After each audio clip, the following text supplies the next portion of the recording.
Mauro César, para desmerecer o Botafogo, chamou a Major League Soccer de liga recreativa quase amadora. Eu quero ver se o Flamengo, que pega o Los Angeles FC, também na Major League Soccer, daqui a pouco tropeçar, se esse papinho vai continuar. Vamos ver aqui as groselhas que ele falou. E tem ainda Jorge Igor, tem também, né, o Sport TV News, muito mais para vocês. Bora reagir aí, depois a gente conversa. Bom, vamos começar a falar então da Copa do Mundo de Clubes. E a gente começa com o Botafogo, que ontem se reapresentou, né? O Botafogo estreou com vitória sobre o Seattle, levando alguns sustinhos, né?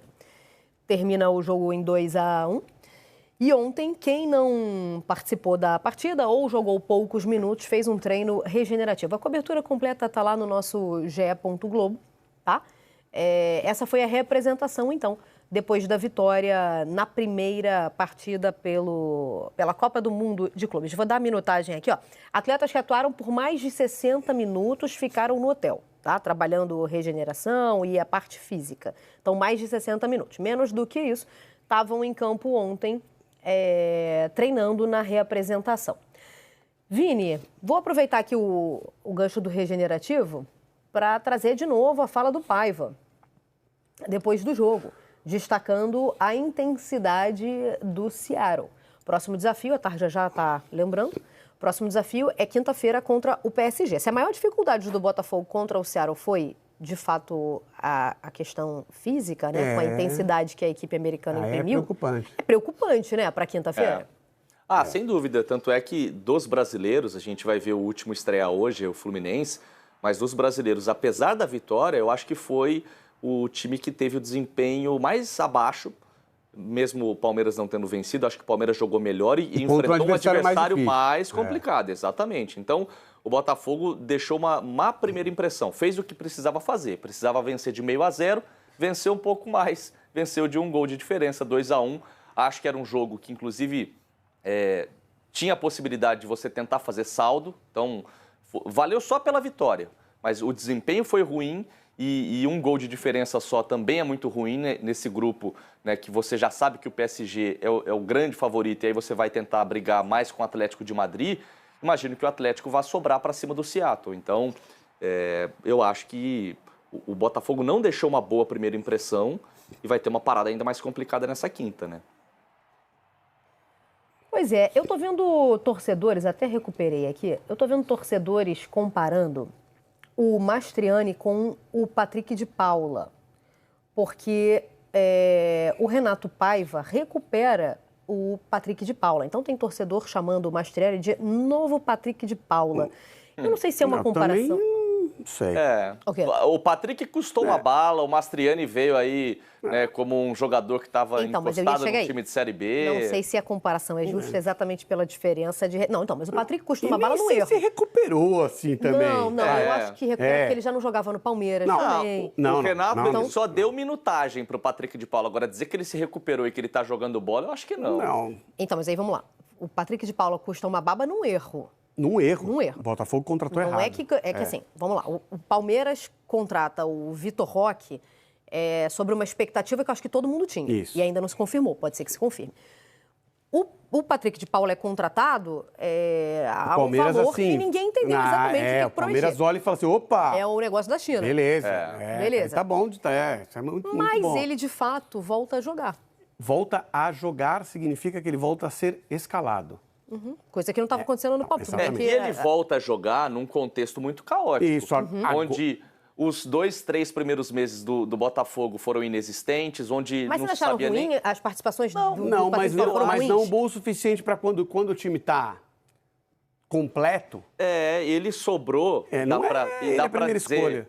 E dá para dizer com muitas aspas esse sobrou. Ele teve lampejos, né, de alguns bons minutos, quando o time do Botafogo estava jogando absolutamente desfalcado e num campeonato muito frágil, né? Mas o Mastriani também não viveu um pouco isso? O campeonato carioca e no começo de ano ainda. O Mastriani vive um pouco isso também, Vini, não? Eu acho que o Mastriani, ele é uma... Sabe aquela opção de mercado ali? Opa, precisamos de um 9, tem um cara ali que foi bem no América, foi bem no Atlético Paranaense, mas caiu, acho que vai ser barato, vamos tentar? E aí o risco é muito pequeno se não der certo, diferentemente do Patrick de Paula, que você vai e investe um valor muito grande. Foi a primeira grande contratação do Botafogo na era SAF. Tanto é que a gente lembra, no ano passado, antes do Patrick ter os minutos que teve esse ano com o Renato Paiva, ele não estava jogando nem no Criciúma. Ele era reserva do Criciúma na Série A. Ele vai emprestado para o Criciúma, o que você imagina? Opa, vai ganhar minutagem, vai rodar. Ele foi reserva. Então, ele jogou num contexto muito diferente esse ano, né? O Botafogo tinha dúvidas até para escalar o time titular. Então, não acho que ele tenha sido recuperado, não. Ele não, jogou também não. Só. Então, acho que o Mastriani é uma opção muito boa, que foi descoberta quando se precisou colocar 2 atacantes para tirar o Igor Jesus da área e fazer o Igor Jesus se movimentar mais.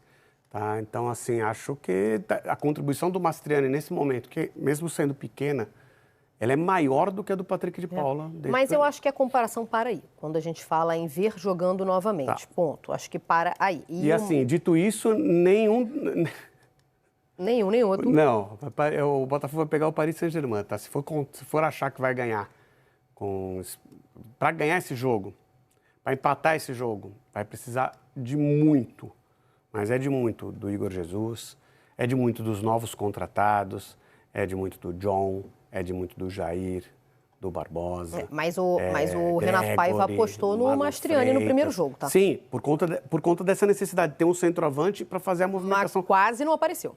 E entrou depois também o Arthur Cabral e também não apareceu. Tá. Eu acho que vai ser titular. Vamos avançar. Juca falou 0x0 nunca é bom, ou pode ser bom e tal. E 2x1 pro Botafogo, tá bom, Arnaldo? Podia ser melhor também, né? Eu acho que tá bom. Esse podia ser bem melhor, hein? Vamos lá. De novo, né? Discussão do copo meio cheio, copo meio vazio. O Botafogo precisava ganhar o jogo de qualquer forma, era o time mais fraco tem esse aspecto da chave, né? Então também verdade. tem o peso, né? De não poder tropeçar. Eu acho que o Botafogo, nos 2x0, relaxou. E aí também, né? Se a gente for acompanhar como o time do Botafogo está sendo montado nas trocas, a turma tinha... Muita gente ali tinha acabado de chegar, né? Feito um treino tal, e tudo mais, o banco, sobretudo. E aí podia ser melhor, porque talvez o saldo seja preponderante para definir essa classificação em segundo lugar da chave, levando em consideração que o PSG está sobrando. Como Atlético de Madrid e Botafogo só vão jogar na última, próximo jogo, é curioso, né? Estava vendo isso, Juca. Próximo jogo, Paris Saint-Germain. Quinta-feira. Em Los Angeles, mas em outro horário. Sim. Né? Bem mais tarde, à noite. Né? Então, imagine que o calor um pouco menos intenso. O que talvez seja pior no Botafogo. Sem dúvida. Eu não sei como é que o Paris Saint-Germain vai jogar, mas o que o Botafogo tem que fazer contra o Paris Saint-Germain? Entrar com 12. Entrar com 12, tentar não perder, se perder de pouco. 1x0. Né? 1x0 pro PSG é um bom resultado. Arnaldo, você está considerando, eu entendo, você está perfeito. Agora, como é uma gincana que você falou, times em final de temporada, times no meio de temporada, ou times se reformulando, pode ter zebra no meio disso tudo. Pode, até agora não tivemos, você tem razão. A gente está julgando as coisas pelo mérito, pela performance, pelo ranking, né? Mas, de repente, pode ter um bololô aí. Sim. Não é? Mas eu acho que essa era a responsabilidade do Botafogo. Não é de repente. Se tivesse tropeçado na estreia, Já era uma zebra. Mas, de certa forma, o empate do Al-Ahly com o Inter Miami não foi uma zebrinha? Você achou? Acho que ali... Eu não vou... Eu esperava mais do Al-Ahly. Então, eu também esperava, mas acho que não chega a zebra, né? Fala. E assim, na verdade, dependendo da configuração dos grupos, você não pode se dar o luxo de favas contadas. É como vai acontecer com o Flamengo hoje. O Flamengo não pode tropeçar, né? E acho que o Botafogo passou pelo primeiro teste, mas agora ele vai jogar contra PSG e Atlético de Madrid para tentar se classificar. Impossível até para irritar os bolsominions, que eu não posso passar uma semana sem fazê-lo, impossível não registrar, que curioso, né, o time do Inter Miami, 11 imigrantes. 11 imigrantes. Meu amigo. E os Estados Unidos... Mais de 1.000 cidades com protesto. O time do Seattle Sounders também tinha muito imigrante. Muito imigrante. Que uniforme bonitinho do... Verde e azul. Que coisa horrorosa. Eu achei horroroso. Bonitinho no mau sentido. Sim. É muita. Tudo bem que a gente fez críticas ao Palmeiras aqui, mas o Botafogo suou sangue. O John fez uma defesa na última bola, era pra empatar. É verdade. Ah, não, mas tá tudo bem, porque a configuração da chave eu achei uma porcaria, sinceramente. Não sei o que você achou, Mauro. Rapaz, o homem tá brabo, hein? O Botafogo sofreu 19 finalizações no segundo tempo, né, gente? Tomou um calor dos caras. Tive o 14º da Major League Soccer, que é um campeonato de futebol recreativo, vamos combinar, né? Quase amador. O time vinha de 2 derrotas seguidas. O time do Seattle, nada demais. Botafogo, tudo bem. Eu tenho uma questão também. O Botafogo tem um time que está sendo todo remendado agora. O dono da holding, essa história que a temporada começa não sei quando, né? Ele redefiniu o calendário do futebol brasileiro. E muita gente embarca nessa. Não, o calendário começa, não. Quando o fulaninho falou, não é. O calendário começa no começo do ano, né? Já perdeu Recopa, Supercopa, Campeonato Carioca, nem Taça Rio disputou. O time está sendo montado. O técnico chegou há pouco tempo, né? Ao contrário, por exemplo, do próprio Palmeiras, que está com o mesmo técnico há anos, o Renato Paiva chegou há pouco tempo, tem jogador desembarcando. O Corrêa do banco ontem, o Arthur Cabral no banco. Os caras chegaram agora. Então o Botafogo é um time remendado ainda, que está tentando se recompor. Os caras que fizeram os gols vão sair, inclusive estão dando adeus ao Botafogo. O Igor Jesus e o Jair vão embora. Agora, o segundo tempo foi desastroso. O Botafogo foi dominado, amassado, e sabe-se lá como não tomou 2 gols. Tomou um, poderia ter tomado o outro. Achei o segundo tempo péssimo. O primeiro, bolinha ali, bola aérea e tal, funcionou, 2-0, o jogo controlado. O Botafogo não teve capacidade de cadenciar o jogo, tirar a velocidade e levar o jogo em banho-maria. Ficou tomando contra as cordas em alguns momentos. Achei o segundo tempo extremamente preocupante e perdeu a oportunidade de vencer, de repente, por uma margem maior, que daria uma possibilidade de, quem sabe, jogar por um empate contra o Atlético de Madrid e torcer para o PSG ter pouco apetite quando jogar contra o Botafogo, né? Não fazer 4. De repente, se perde 2, perde 3, o Atlético perdeu de 4. O saldo poderia decidir ali. Mas fez só um gol de vantagem, né? Vai depender muito aí, talvez, sei lá, tentar empatar com o Atlético, deve perder para o PSG e torcer para o Atlético também não está muito inspirado, continuar nesse modo de péssimo futebol que apresentou ontem. Mas eu achei, o segundo tempo, o Botafogo comprometeu muito a atuação, que era até bem aceitável, 2-0, sem muito susto. Mas no segundo tempo, gente, o que foi aquilo ali? Repita, o 14º, eu estou falando do Inter Miami, na classificação geral, o Inter é o 10º. O Seattle é o 14º, vinha de 2 derrotas seguidas, perdeu para Minnesota e perdeu para o Vancouver, lá do Canadá. Sabe qual é o melhor time desse campeonato aí, Major League Soccer? O pessoal está pensando no Brasil que gosta, eu não curto não. É o time da Filadélfia, aqui da região, que joga no estádio para 18 mil pessoas lá. É o líder do campeonato. Naturalmente não está disputando esse negócio aí, não está disputando o Mundial. Mas o fato é que eu achei o Botafogo segundo tempo de ontem muito, muito ruim. Se for comparar agora com o Palmeiras, então, né? Muito pior do que o Palmeiras. O segundo tempo do Botafogo foi pegando os 4 tempos dos 2 brasileiros. Foi o pior disparado. Porque o Palmeiras não passou sufoco. O Botafogo foi terrível outro segundo tempo. O 2-1 levanta as mãos para o céu e agradece aí ter ficado desse placar. Tô com o Mauro, hein? Não, porque pode classificar, porque veja bem, ganhou, tinha que ganhar. Achei uma porcaria. Ele não gostou nem do PSG, você viu? Achei não muito gostou ruim. nem do PSG. Só um detalhe, o Mauro falou que o líder da MLS... Eu me preocupo muito com a sua saúde mental. Não, eu tô ótimo. É que vocês estavam descendo a ripa no Palmeiras. Não, porque jogou mal. Ninguém desceu. Havia uma expectativa. Isso. Uma expectativa que o Palmeiras, cabeça de chave, enfrentando um pior europeu, que não está numa fase boa, ganhar uma expectativa. Então, eu acho que não jogou nem bem nem mal. Foi superior a outro e perdeu muito gol. Agora, ninguém meteu o pau no Palmeiras, como ninguém. Agora o Botafogo está sofrendo críticas mais ácidas. Sim. Porque o segundo tempo realmente foi isso que o Mauro falou. Por isso que eu queria ouvir o Danilo sobre isso. Só um detalhe. O Mauro falou que o líder da MLS é o time da Filadélfia e a MLS não parou no Mundial. Claro. E ontem estava lotado o estádio. O time lá, o Bruno Braz aqui do UOL fez matéria lá. A galera tava 20 mil pessoas no estádio ontem, no jogo da MLS do time de Filadélfia. Fala pessoal, passando para lembrar vocês de deixar o like, comentar, compartilhar, se inscrever no canal e ativar o sininho, tá? Para ajudar o canal aqui e também para receber avisos sempre que tiver conteúdo novo aqui no canal. Aqui em cima Live Pix, né? Ali em cima o Pix do canal. Se quiser participar do sorteio, de agradecimento a vocês que ajudaram o canal a não deixar de existir, o principal, né? Doando o Pix aí para gente pagar a multa e recuperar o canal. Vocês que não participaram, não doaram Pix, mas ajudaram com like, com compartilhamento, com inscrição, vai lá e doa 1 centavo ou 2 centavos não faz diferença. Só para vocês participarem, para terem o nome de vocês no meu saldo bancário, né? Para estar lá na lista e eu poder sortear as pessoas por lá. É pelo meu extrato bancário que vai sair o sorteio da camisa do Botafogo para um de vocês inscritos no canal. Regras. O sorteio vai rolar quando esse canal aqui bater 5 mil inscritos, canal reserva. Tem que estar inscrito no canal titular, o principal, e no 2.0. E, logicamente, ter mandado um pix de até de um centavo para cima para estar no meu saldo bancário e a gente poder sortear por lá. Eu vou rolar e vai aparecer um nome e eu vou escolher o campeão, tá bom? Então, bora pro vídeo, depois a gente conversa. Vou falar primeiro aqui de Botafogo e Seattle Sounders. Olha, teve nervosismo no início? Teve.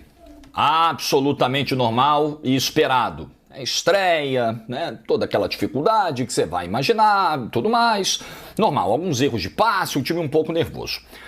Num determinado momento do primeiro tempo, vai passando aquela ansiedade e o Botafogo vai começando a girar mais a bola, a produzir mais.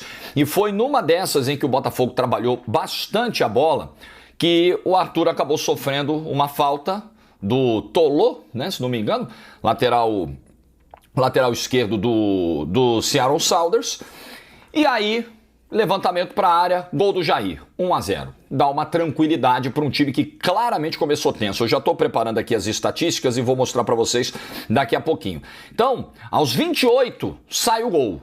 O Botafogo dava muitos espaços para o Seattle tentava atacar, mas sem muita qualidade. Quando o Botafogo se tranquilizou, passou a botar a bola no chão, o Igor Jesus teve um chute travado, né? As chances foram surgindo, aí tem a falta, o cruzamento, o gol do Jair.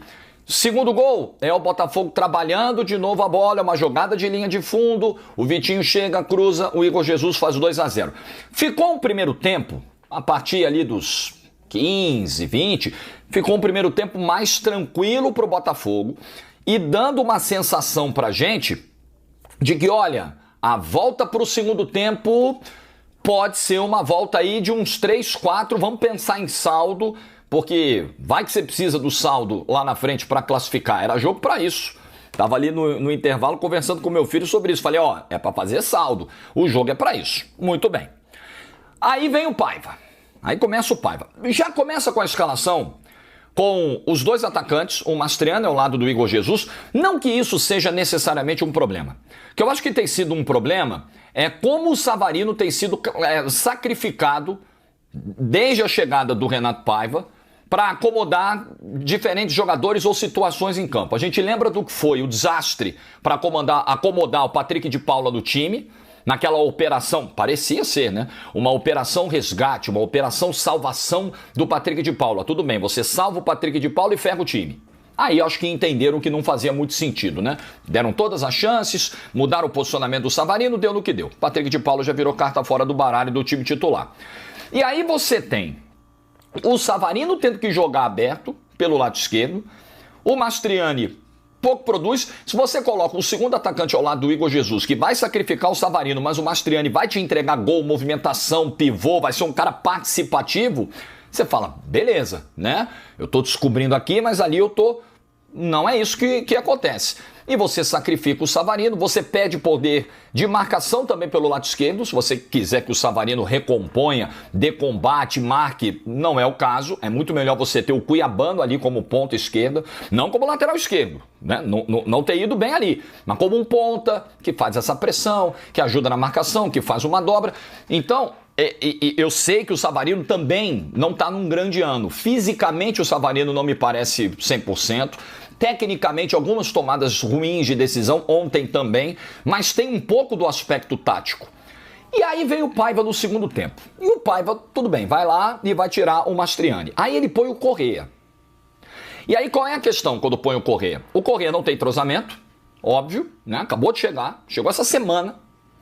O Correa entrou numa função, numa faixa do campo, onde claramente ele não se sente à vontade.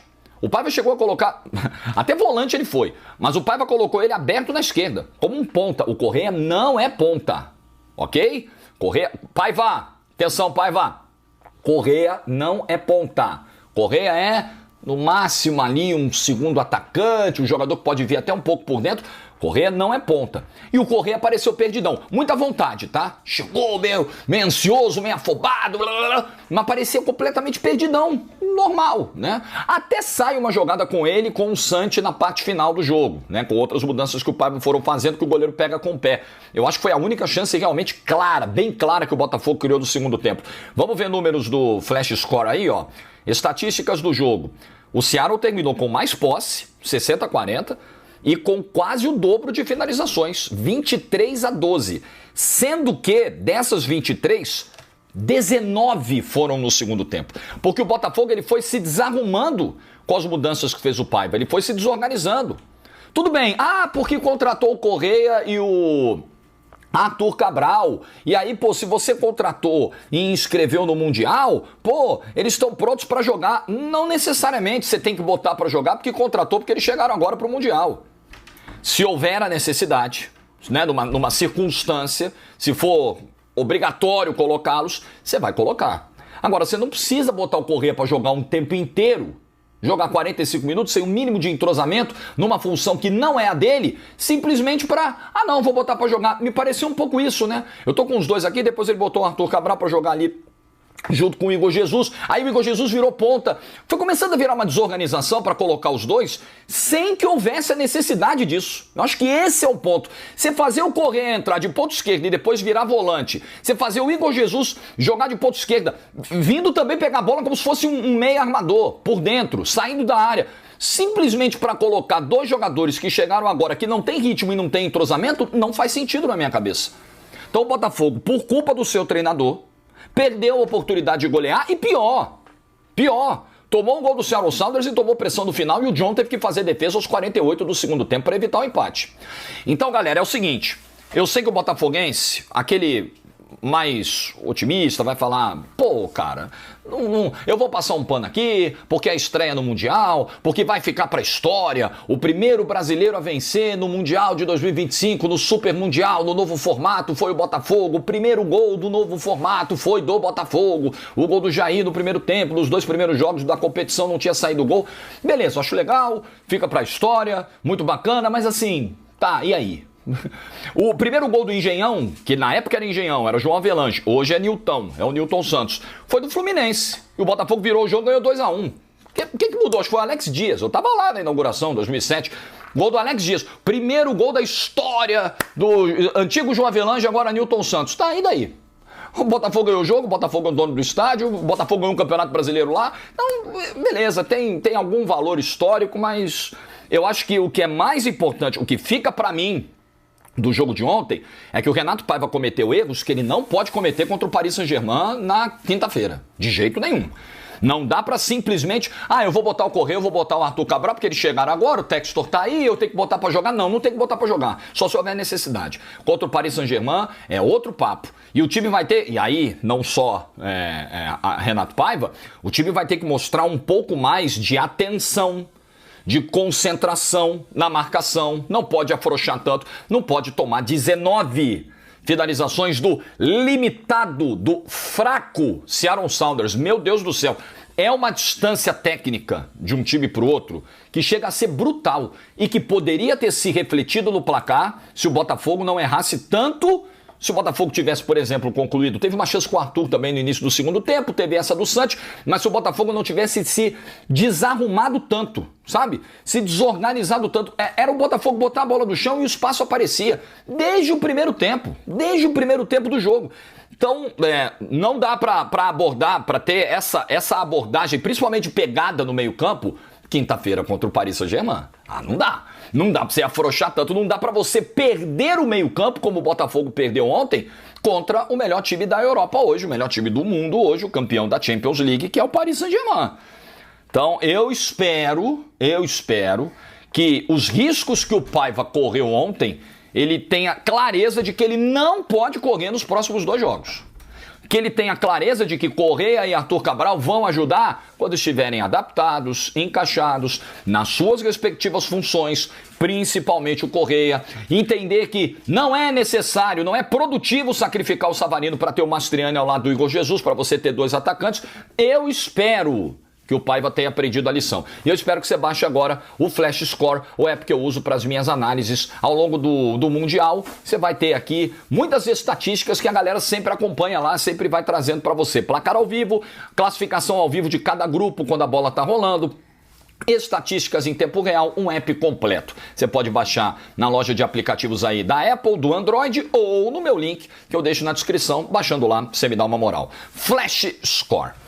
Muito bem, quinta-feira é o seguinte, amigo. Quinta-feira é tentar perder de pouco para não ficar com um saldo tão ruim e tentar ganhar do Atlético de Madrid. Simples, acho que a conta pro Botafogo é essa, né? Quinta-feira, beleza, vamos lá, vamos pegar um campeão da Champions, vamos tentar conter os danos. Se o Botafogo arruma um empate quinta-feira, meu irmão, acho que, sei lá, sair na rua rodando a camisa.